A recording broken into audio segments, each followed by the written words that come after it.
My mind would race at night, worry about how people will react to my Tourette's lah. You're so full of emotion, you can't fall asleep. It's just a vicious cycle. I sunk into like depression. There were times where I would have like a bit of social anxiety. I wasn't sure like how people would react to me on the train, on the bus. I don't think they are that aware of Tourette's, or they might not fully understand what Tourette's is.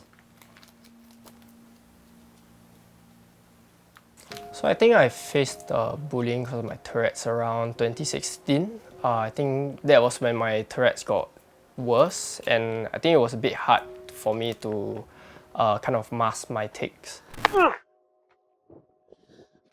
Hi. So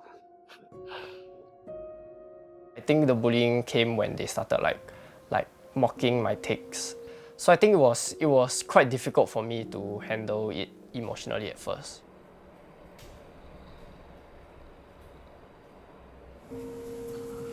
I felt like a sense of injustice. One of my teachers, he didn't really believe that the person was capable of bullying me, and also there wasn't enough evidence. It's so obvious, it's like so in your face. There were definitely periods where I felt alone, where I would kind of withdraw, lock myself in the room.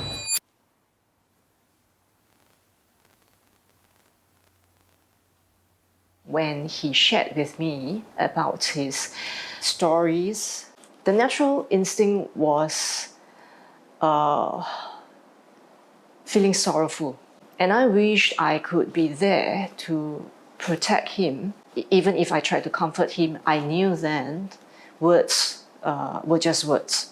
Okay, they could not represent what he was going through. I would go on my knees to pray and ask God to heal him. If not, at least pass it on to me, so that I could bear it for him. There were times where I saw my mom like cry or tear because of this. She tried to keep it subtle. I think, I think I still noticed lah. I felt very, very helpless. Like I myself, I felt inferior because of this condition. Yeah, but they've never like given up hope. I'm too tired of hiding, going through all this bullying, and having to suppress my tics. If they want to laugh, then it shows more about their character than mine. Honestly, if people are going to notice, what's the point in trying to hide it? I remember thinking to myself, right from the beginning, I just told people that, by the way, I have Tourette's. So I chose to call myself Tourette Shoots because if I'm going to be taking pictures for people who I don't know eventually, Tourette Shoots would be a great way to break the ice. I don't really have to explain to anybody about my Tourette's.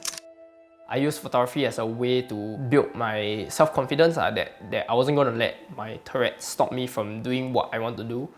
I remember I picked it up in my first year of poly. The photos show my progress that I've made throughout the years.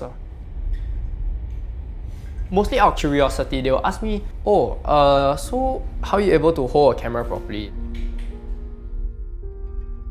When I'm engrossed in photography, when I get in the zone, my tics are reduced. I also managed to get deep brain stimulation for Tourette surgery. Yeah, so it's a lot better now. I'm quite thankful that in poly, my lecturers and my classmates, they were very, very supportive. Over the years, he has grown a lot as a photographer, and I can see that like as a person who was there to watch him from the start. We were in the same poly course, so I kind of knew him already since I was like 17. I don't think that him having Tourette's really deferred me from like working with him as a photographer, even if he's not my friend. I don't think that a condition could define someone's potential as a certain person. Next time I work with Beijing Yaoling. Not bad. Before I found photography, I was quite insecure about my tics. I remember when I was walking, I would just keep looking down at my feet. But photography, it taught me how to slow down and look up. It's taught me to appreciate the small details. So like some other kids from other countries, they started picking up photography because they found my page, and these kids, they also have Tourette's. It warms my heart that I'm able to use my platform as like a voice. It's like I'm able to be that beacon that I never got when I was growing up with Tourette's. Yeah, I think my one piece of advice that I like to tell people with Tourette's is just take it one step at a time. You know, even if you have to take it day by day, then take it day by day. If you have to take it like hour by hour, take it hour by hour. Do it at your own pace, and yeah, just don't give up. Yeah.